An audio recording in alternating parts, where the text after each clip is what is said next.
I knew we were going to go here because this is the fundamental issue of being created material beings by God's design, and God not being a created material being, and having designed us so that all of our personhood as we know it now functions through a body and functions through senses. And so you're absolutely right.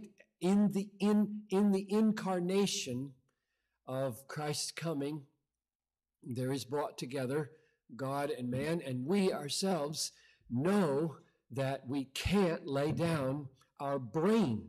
We can't lay down our body.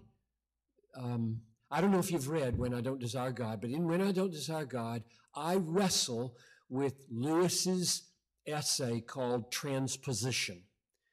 That's as close as I've seen. Lewis has thought very deeply about this issue of how the emotions that rattle around in our brain and can be actually measured by scientists in terms of electricity and chemicals, and the emotion that is authentic, divinely wrought, spiritual fear or joy are interwoven, and the music has to be transposed, he talks. I'll have to let you read it because it's not clearly in my mind right now.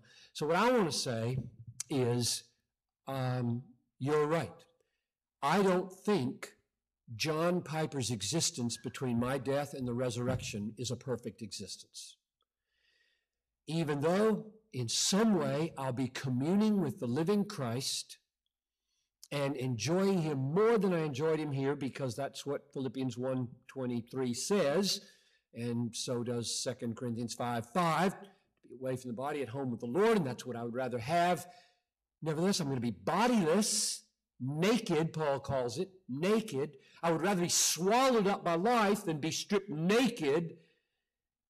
So when my body comes back, my real way of enjoying the fullness of God comes back, because evidently he created a material universe because he believed more of him would be known by creatures if there were a material body, material trees and frogs and wives' cheeks and all of that which feels so competitive and yet is designed to be